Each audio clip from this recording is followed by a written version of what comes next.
Great. Want to welcome everybody again to the info session for the Enabling Tech Pilot.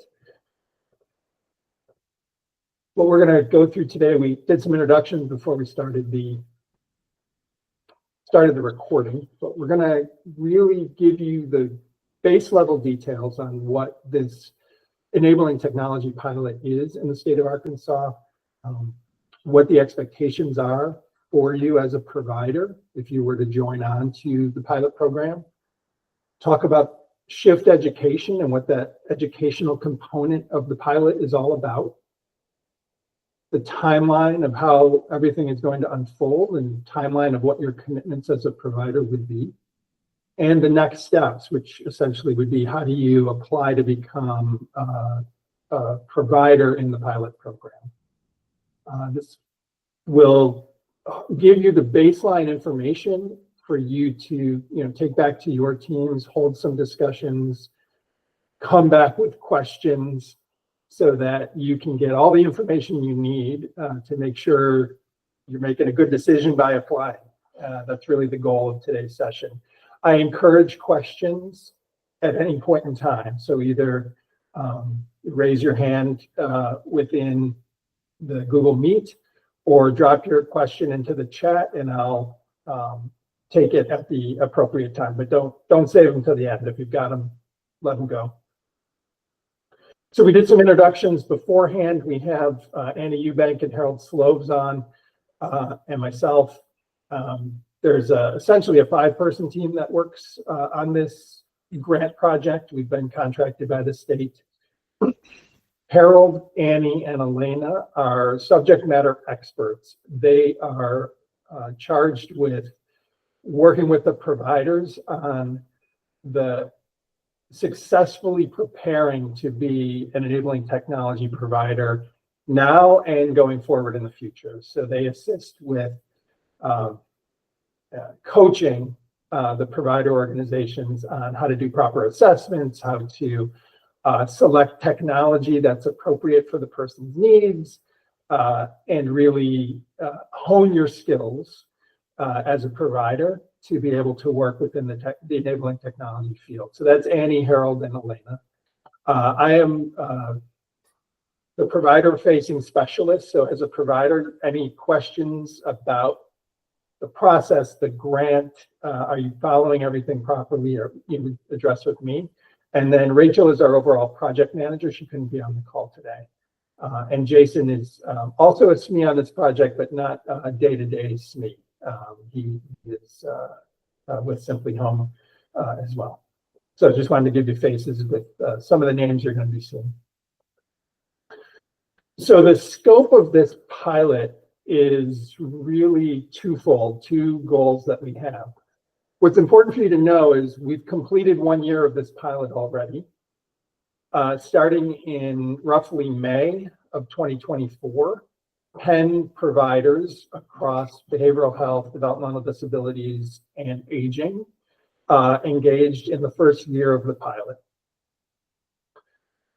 During that first year, it was determined it would be extended for another year. So the current pilot now runs through March 2026. So another essentially 11 months.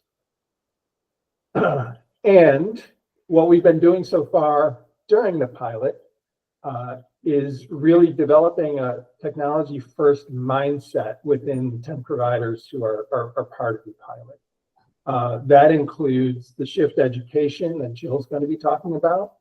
That includes assessing individuals within your care for their needs and how technology might be able to fulfill their needs. It also includes us aligning DHS and the PASs and the providers on what the sustainable process will be going forward. So we're calling that first year phase 1, and phase 2 is from this point going forward. The other component is how this is going to benefit the individuals in your care. So, and they're really been our focal point of the pilot. We understand from our vast experience, Harold and Andy both mentioned that they've been working in multiple states over a long period of time on helping individuals use technology. So really fostering greater independence for those individuals and helping them with their self-determination, giving them a greater sense of control while still maintaining and enhancing their safety. And we're seeing great results already with the pilot as it's unfolded. And just to give you an idea of what that first year has looked like, we've assessed over 100 individuals across behavioral health, developmental disabilities, and aging. I think it's around 75 right now. I haven't run this week's report, but it's over 70, and it's probably at 75 right now who have had technology installed. So a lot of great progress already. So I mentioned the phases. It should be added on to phase one in my description that we are also consulting with DHS on waiver changes and amendments. And those changes are going to not only be within developmental disabilities, but also within the aging space. So working on that, a couple of paths there. The only other piece that I probably didn't mention earlier is we've been coordinating with vendors who have a national footprint to make them aware of this program and also making the providers aware of what those vendors offer. There's a lot of vendors who offer some incredible enabling technology solutions. So we've done an education program around, even beyond what Shift does, to give people an understanding of what the vendor offerings can provide. So this coming year, the second phase, the most important thing for you, I think, is bullet point 2, which is we are adding 3 additional providers, which will bring us to 13. That's the primary reason for this call, is to let the folks who are interested from the provider perspective to know what this is all about. Also during this year, we're going to continue consulting on the waiver. We're working with DHS and the passes on a sustainability plan. And we're also holding a technology summit.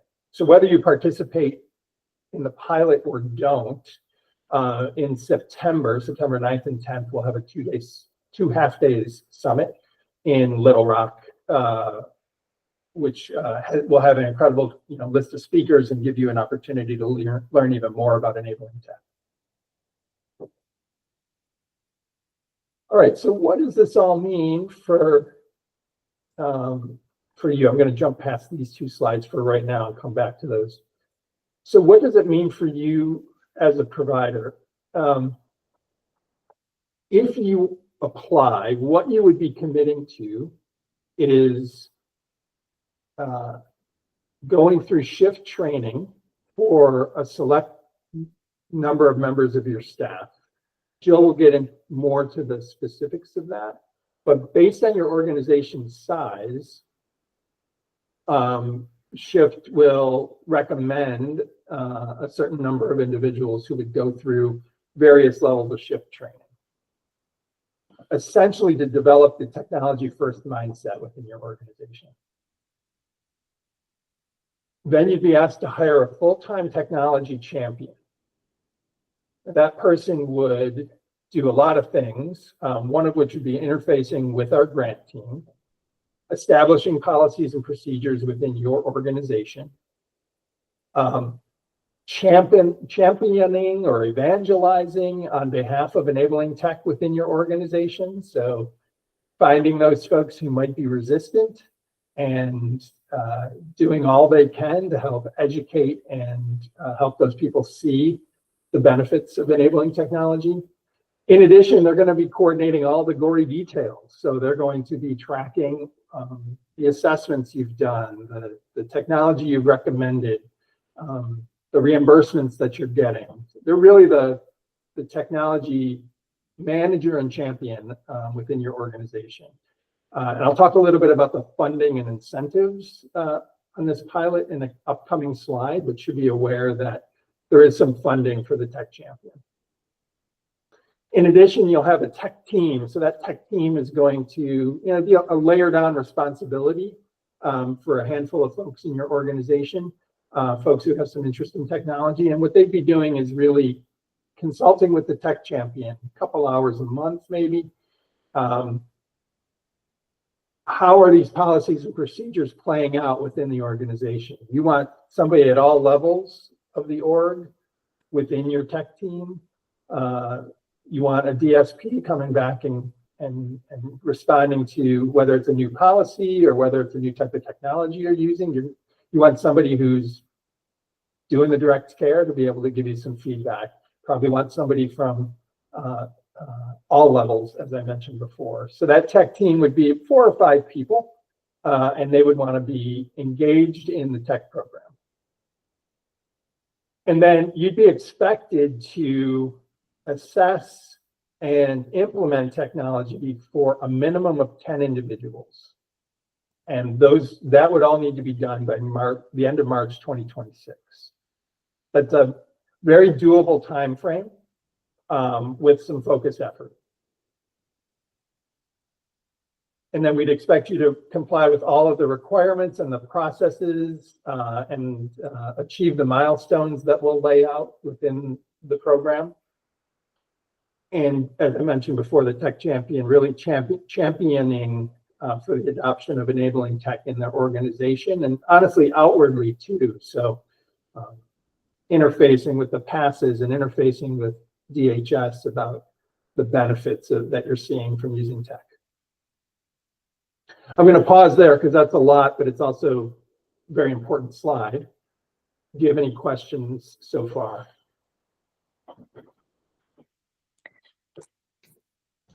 I think I might sorry. have one. Sorry. No, it's okay. Providing enabling tech for a minimum of 10 individuals. This doesn't all have to be the same technology for all 10 individuals, right? It could just be one. I don't know what all we're going to offer, but one could just be receiving automated medication assistance. Another could be remote monitoring. Okay. Just making sure we're not having to do everything exactly alike for all 10. There's nothing more important Okay. than this being a person-centered process. Okay.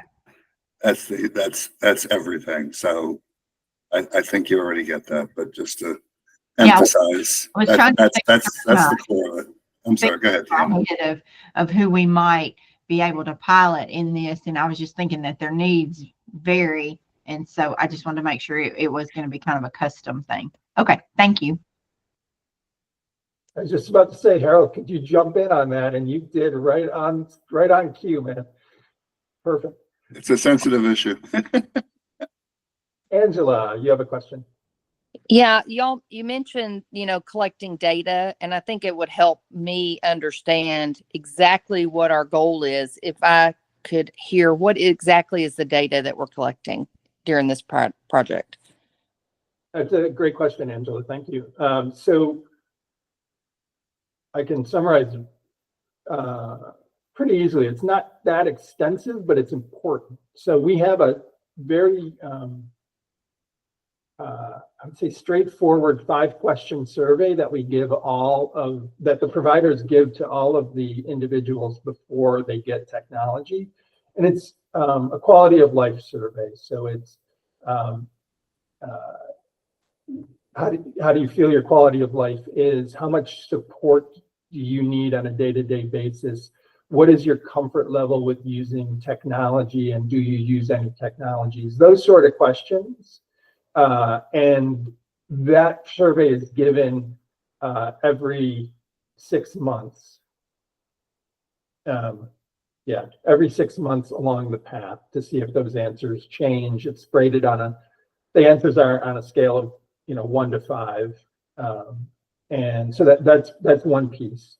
We're also asking providers to track hospitalizations, emergency room visits, and then from a staffing perspective, we're asking to track direct care hours for each of the individuals receive, tracking that over time, and also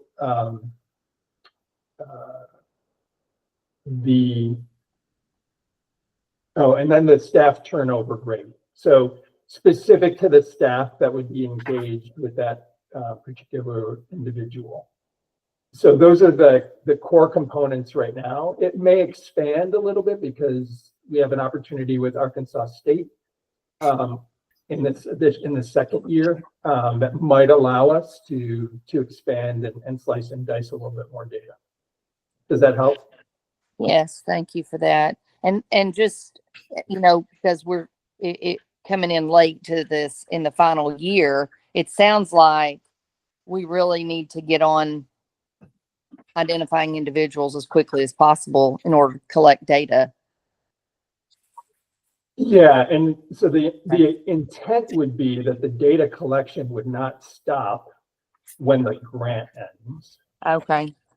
right? So we're gonna, Uh, sustainability plan will be to have DHS continue the data gathering and analysis. But you're not wrong, because we do want to get as much data collected from the pilot as we can to help really tell a good story about what tech can do. Go ahead, Harold. No, and I'm stealing some thunder from Joe, but just so you know, you're going to have a specific tool to help you with screening candidates in terms of readiness, interest, that kind of thing. That's not to say you shouldn't start thinking about it. I'm not saying that at all, but you'll have some guidance on that to help you go forward. And you're right, you need to start fast. Okay. Any other questions? Okay.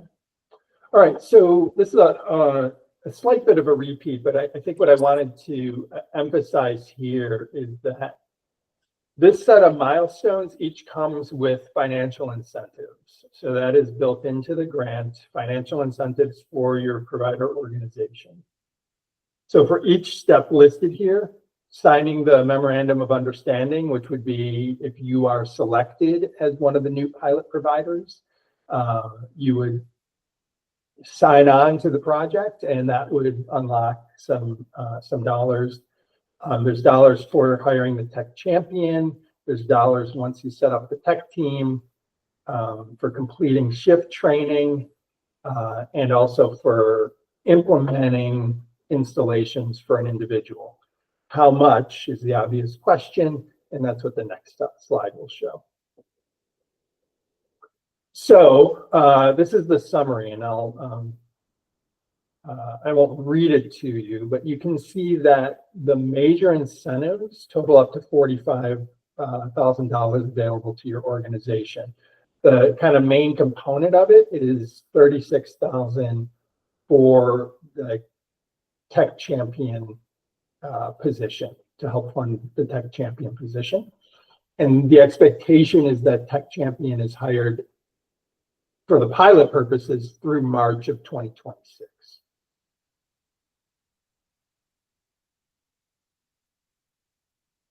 And then you can see the expected completion dates. I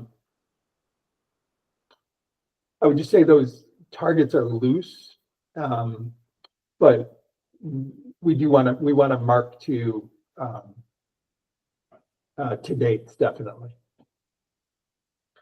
And then for each individual, there is $800 in reimbursement for completing an assessment and an installation. So $300 for completing an assessment, $500 for completing an installation, for the work to do behind that. So grand total, $800 across 10 individuals is $8,000. So that brings it up to $53,000. And then the last key piece, you'll have $50,000 available to reimburse for the technology you install. So this line up here, the $8,000, $300 for an assessment, $300 for an installation. That's simply for completing the work of having it installed. But you're installing technology that's going to you're going to have receipts and invoices and such from the vendors. So that's what the actual equipment that you're putting in is reimbursed in this section down here. So each individual is capped at $5,000 worth of technology under the grant guidelines. And what we're finding right now is the average is about 1,900 for the individuals who are in the current pilot. So you can use up to $50,000 of reimbursable tech. So if you get to 10 people and you haven't burned through 50,000, then you can continue adding additional people and get the technology reimbursed for them until you hit that $50,000 cap. So I'll pause there again because numbers are important. Any questions on that info?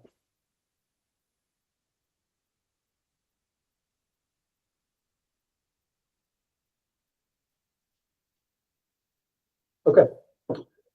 So the timeline,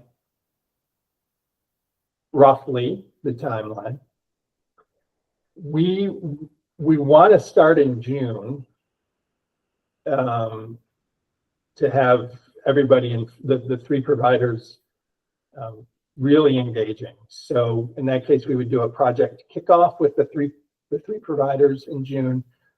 We do start engaging with their stakeholders, with your leadership, the tech champion once the tech champion's on board, and you would begin shift education. Now, what's likely to happen in June is you would be in the process of hiring a tech champion, and that person building out a tech team and providing the information to get shift training going. So anyway, the idea is to get things spinning up in June. July and August, you would be completing shift education. You'd start doing outreach to family members and individuals in your care, and start doing some initial screenings of those people who might be interested to see if they're really ready for tech. In September, you do we'd start some additional education around a speaker series that we've done in the past that helped the initial providers get going and initiate the individual assessments. So you come out of shift training and you are ready to start assessing individuals and start working with Harold and Annie and Elena to get coached up on the best way to do assessments. By October, December, you're starting to complete assessments. You're starting to do your first tech installs. You're starting to collect that first wave of data. And then you want to be on a glide path by January, February. So it's a very condensed timeline. So I want you to have your eyes open to that. That glide path is you're starting to wrap up the installations of those 10 people, maybe adding a few more people if you're still under the $50,000 cap. And then finalizing the data collection within the pilot framework. So that's what it looks like. And it's doable, but don't underestimate the focus and commitment you're going to need from your tech champion and from some folks in your organization.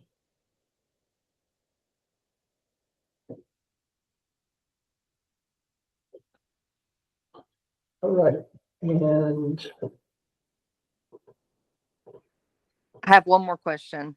yeah, please do. So I'm asking this on behalf of our finance department because they're going to ask this question. So I'm getting ahead of them. Well, you mentioned earlier that, we would have that upfront cost of the equipment and obtaining that, and then we would turn in our receipts or invoices for reimbursement. How fast a turnaround is that? Yeah, so great question. And I'm happy to say I can answer that confidently now. When we started the pilot a year ago, I'm not sure we knew how long it would take, but this is how it works. At the end of each month, any reimbursable expenses that you have during that month, you would submit to us in an online form. And we compile all that across all the providers, and we invoice DHS basically on the first business day of the following month. So we're coming up on the end of April. I'll compile all of the reimbursable expenses next week, provide it to our finance team, and they will send an invoice to DHS on or about May 1st. And we have been tracking 14-day turnaround from DHS. So DHS then pays us back, and we do a direct deposit. As long, if you're okay with doing a direct deposit, we will do a electronic fund transfer the day we get the money back. So it's essentially 2 weeks from the end of the month when you incur the reimbursable expense. Okay. Paul, could you also describe the turnaround as far as incentives from submission of the plan, if you will, to incentive payment, just to finish that subject, I suppose? Yeah, so really the same process. So if you finished shift training on April 10th of this month, and you're eligible for, bottom line here. So you're eligible for $2,750 on that. You would submit an attestation, essentially an electronic signature form that comes to us, just saying you've completed your shift training, and we submit that along with the other reimbursable expenses at the end of April, and you would get that incentive payment 2 weeks into the next month. Okay.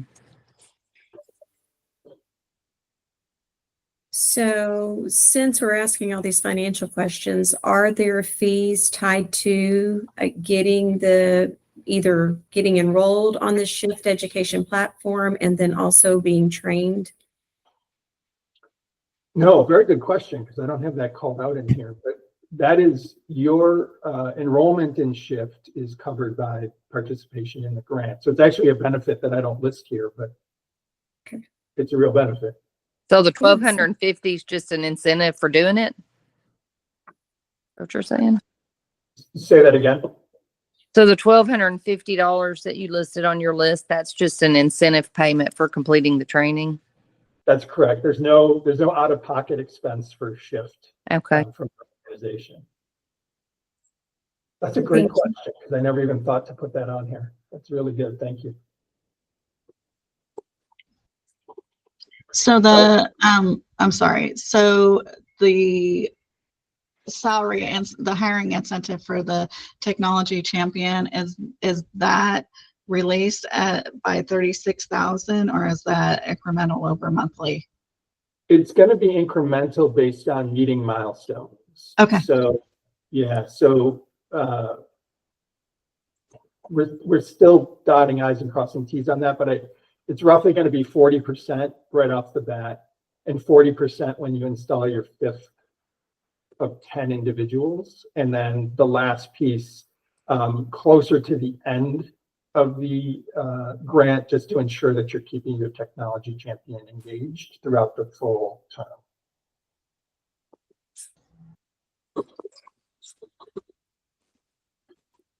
Oh, can I just add one thing on that subject? Yeah. Because we have seen tech champions not always fulfilling the role that's envisioned, and Paul talked about that earlier. So this person is not just to complete assessments and plans. So I really want to emphasize all the other stuff in terms of really being the leader within your organization for change. And that's why we have defined it as a full-time role. You don't need a full-timer just doing assessments and planning, but you need a full-timer to help your organization change. Yeah. Thanks, Paul. Okay. Angela? Sorry, this question's for Harold, as he was speaking on that. So I guess in my mind, the champion was the chair that's going to roll it, but I personally would like to see some of our service managers get trained to be able to administer those tech assessments as well, because we're kind of all over the state. Is Sure, that? and I think Jill can also talk to that issue as well, because there's a particular kind of training for competency in that area. Uh-huh. But you're right, and I don't, because you're dispersed, that makes absolute sense.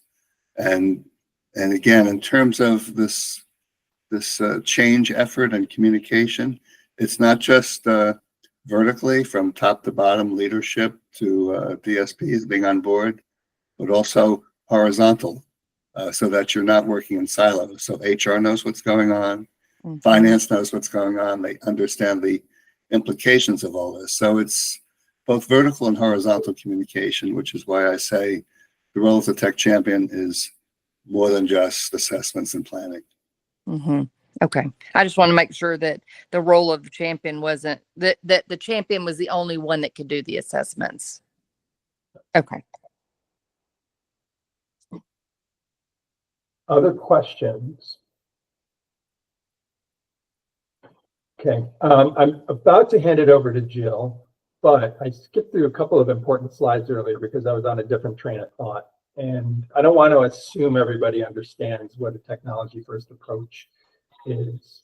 So really, we're being contracted to help lead Arkansas DHS into a technology first mindset and establish the policies and the procedures and the waiver recommendations that are needed to sustain this mindset and the funding around it going forward. Most importantly, it's about person-centered planning, which you're doing or should be doing in assessing individuals, even without a technology mindset. But from this standpoint, person-centered planning around this person's needs and how technology, really educating you to think about, can I use technology as my first option to help that person advance towards meeting those needs? So that's really the switch we're trying to flip is, can you think about technology as the potential elevator of that person to reach their goals, and think about that first. So increasing their independence and their self-determination, as we talked about earlier, and really emphasizing choice. And Annie's on the call. She regularly reminds me that,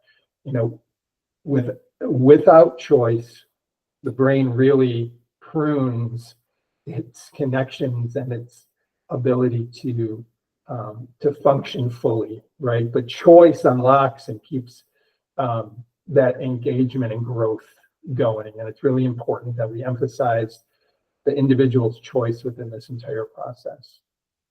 From a provider perspective, technology first does a few things. Helps you enhance your services and your care, and takes some strain off of your workforce shortage. Doesn't solve it.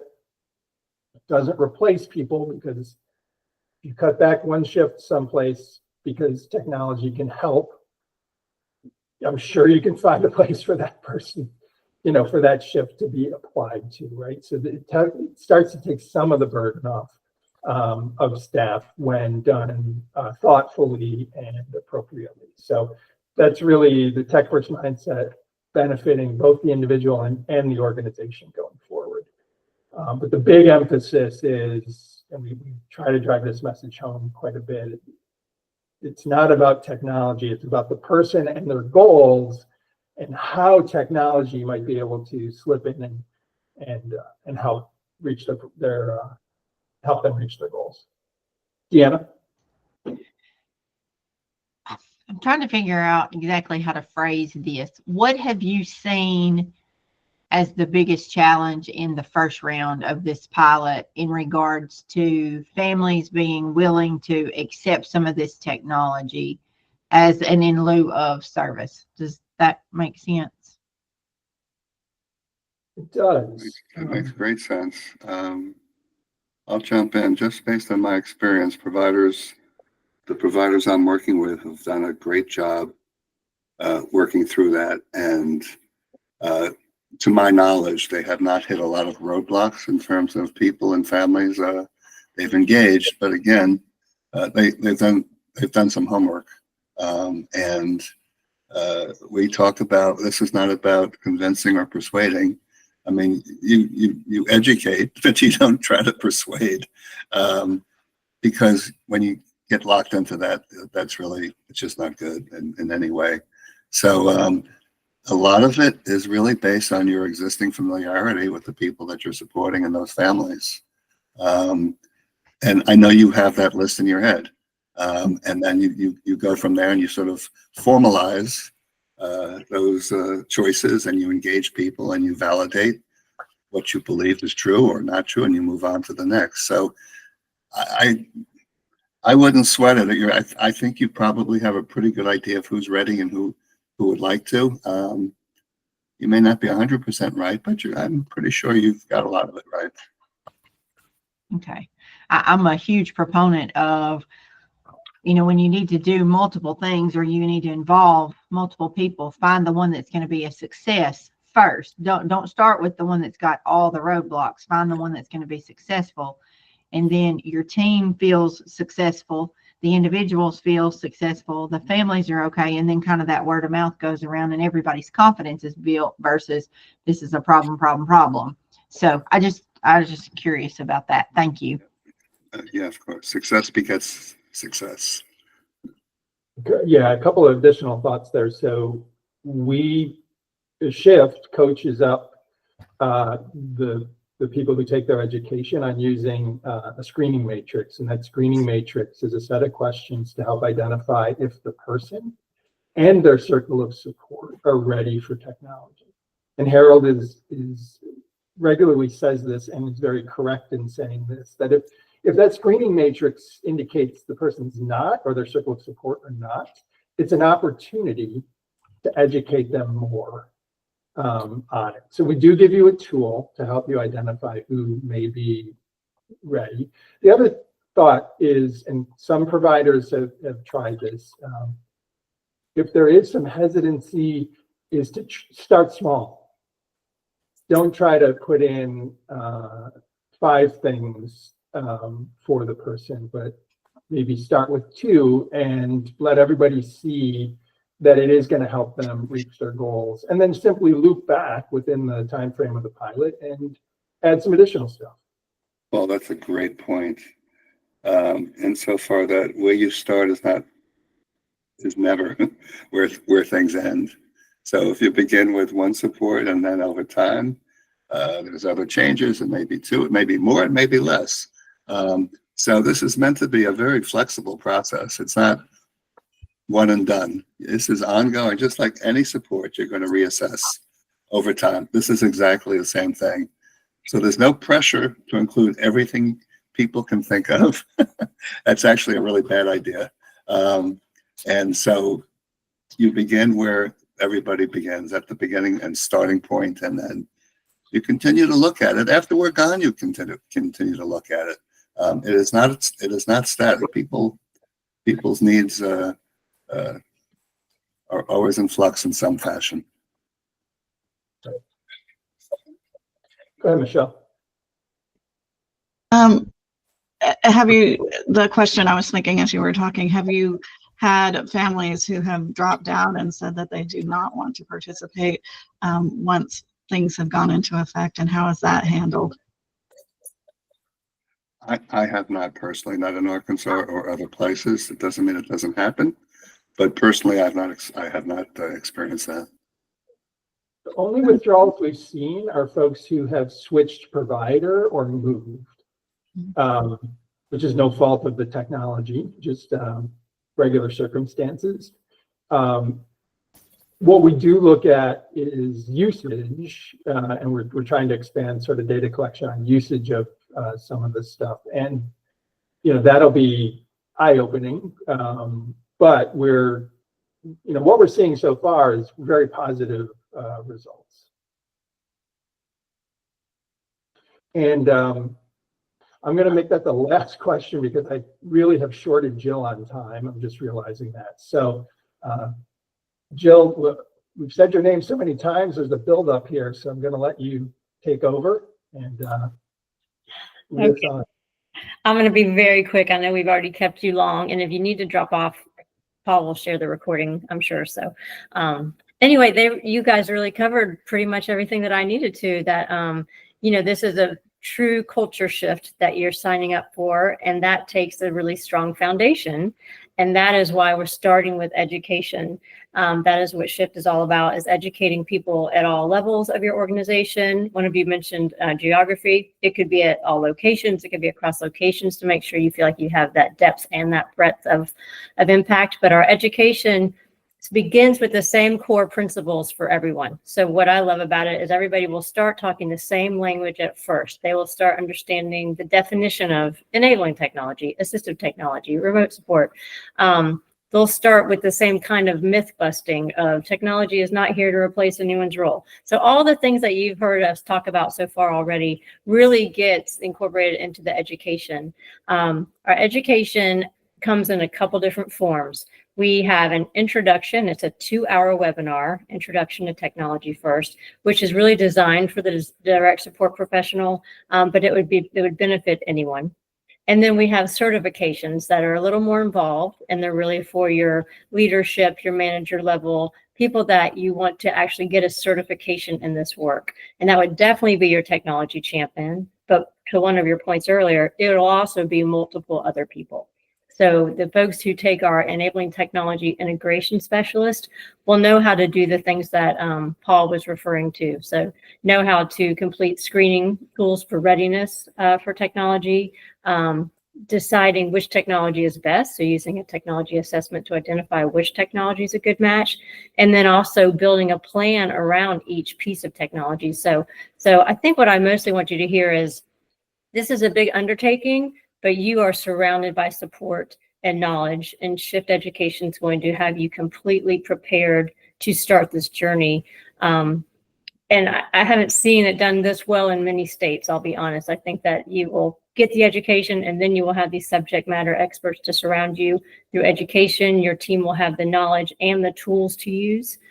So that's the Enabling Technology Integration Specialist. And then we also have an Enabling Technology Leadership Certification, which just kind of puts a different hat on the work. We've talked about this being a cultural transformation. Well, that means somebody has to really take a good look at your policies and procedures, your systems and processes, to make sure that they are going to support this transformation, but also that they're not barriers in any way. You don't want to have a policy in place that's actually going to be a block when you do identify a good technology solution.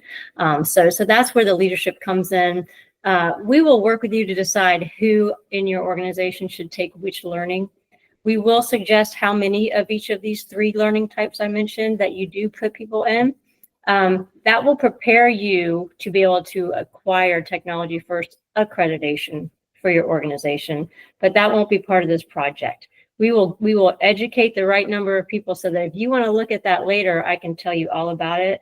But either way, you will have the right numbers of people educated to support this work and this transformation for your organization. So let's see, I just want to look at my note. Oh, I didn't mention, so the introduction I mentioned is 2 hours. That's where most of your learners will be registered to do. That's a Zoom webinar, just a 2-hour commitment. Certifications take about 15 hours total. As you saw on the timeline, we've allowed 90 full days for that. It really would take 15 hours. So if you can be ambitious and push your folks that you've enrolled in certification to kind of move more quickly, then you'll move this whole timeline more quickly as well. So really, if you sat down and knocked it out, it would be 15 hours straight probably. So I'll tell you more later about what all is incorporated in those certifications because we're so short on time, but I can just tell you it's all virtual. It's at the learner's own pace. It's interactive. There are videos, there's learning checks. You can't just kind of snooze and click through it. You really you're involved with it, with the education, and it's fun. It's a fun experience. There's one live portion of the certification. It's a 1-hour live webinar with our team. So our Shift Education team, they all have at least 20, 25 years experience, either working with a provider, working in the enabling technology space, somewhere else in long-term support services. So they're knowledgeable, and you'll have an hour with them, and that's a really good Q&A time as well. So what did I miss? Harold knows as much about this as I do. He's been working with Shift for a long time. What else do you think I need to share, y'all? I looked at your website. I thought it was very robust. It's good. Oh, great. Yeah. Thanks. That's so nice to hear. Usually you hear what's wrong with your website. No, I looked at every page. Oh, good. Thank you so much. Well, I welcome feedback and typos. Give me any typos. Okay. All right, I'll send you the list later. No, I wasn't talking here. But I think for today, I think you nailed it, Jill. I think we've thrown out enough stuff for our first get together. So I think unless there are other questions, I think you've got it. I just had one last question. I think when I watched the video the last time, or when I read the slides, somewhere I thought the application was getting sent out like last Monday, but I may have misread that. And I don't see the application. Can anybody elaborate on that? Yeah, I will confirm you were on the list last Monday. I sent it to everybody invited to last Monday's meeting. I wonder if it's in the invitation. It's actually a link. Angela, it's actually a link within the email itself. Okay. It's a link to the application. The email went out on, well, actually, Shailene, are you looking at the email? No, I just know because I've been on it, but do you need me to research it real quick? No. Angela, I will make sure you get it immediately after this call, but Well, and it may be there. I can go back and look through your emails. I just may have missed it. I'll just resend it to everybody anyway, just as a reminder. So, yeah, so the application is an online application that really focuses on why you want to engage, what's the narrative around why you want to engage in this pilot, and also around what is your organizational experience with using technology at this point. So we ask you to take some time to answer thoughtfully and thoroughly, because we're expecting to have more than 3 applicants, right? So we'll need to differentiate based off of the application. Harold? I have a quick question similar to what I did last time. It sounds like a number of you have done research before this meeting, and that's really a terrific sign. Along those lines, I'm just curious if any of you have talked to any of the participating providers in the current phase of our work to make sure that we're not blowing smoke at you. Okay, go ahead, Shailene. Access has not reached out to current providers in the program. Okay. I'm just curious. I mean, I know there was research done, but talking to your peers is also part of research. I did speak to one provider that's participating, and they were reaffirming that your champion really you've got to have a full-time champion dedicated. Good to hear we told you the truth today. That's right. Michelle, your hand was up.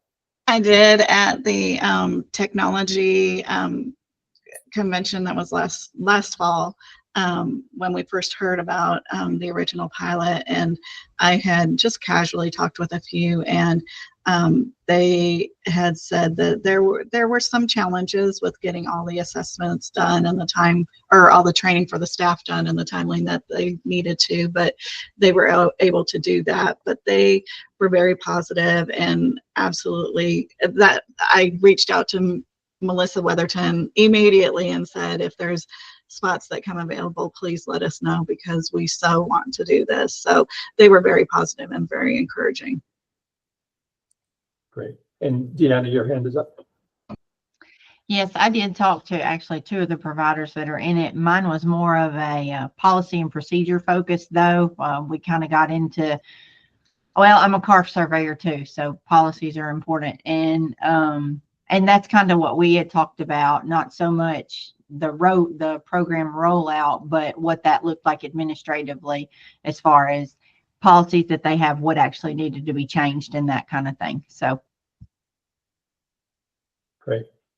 I will include the Tech Champion information for the providers who are currently in, when I send my follow-up for the providers who are currently in the pilot program. So you have some contact information if you do want to place a call or two. So the applications will be out, will be due in basically 2 weeks, Friday the 9th. So it's a tight timeline because we want to get people started. And we'll take the following week to review and possibly do some follow-ups and make determinations on who the 3 providers will be. There won't be more than 3. I want to just make everybody aware the funding only supports 3 additional providers. And the intent then would be to inform everybody who applied what the results are and start working with the new providers to go over the memorandum of understanding, get those signed before the end of May, and hit the ground running on June 1st, which, you know, which will mean you need to get a tech champion. You need to start working with Jill to identify who your learners are. So there's stuff to do as soon as possible. All right, we've taken up the full hour, but I do think we covered everything, so that's good. Look for an email from me this afternoon that summarizes the information, including the application. And that's it. If you have any questions, please reach out to myself, and I'll make sure that it gets addressed. And I look forward to seeing your applications and continuing to talk to you about this. I hope everybody has a great weekend. Thank you. You Thank too. you all. Bye. Thank you.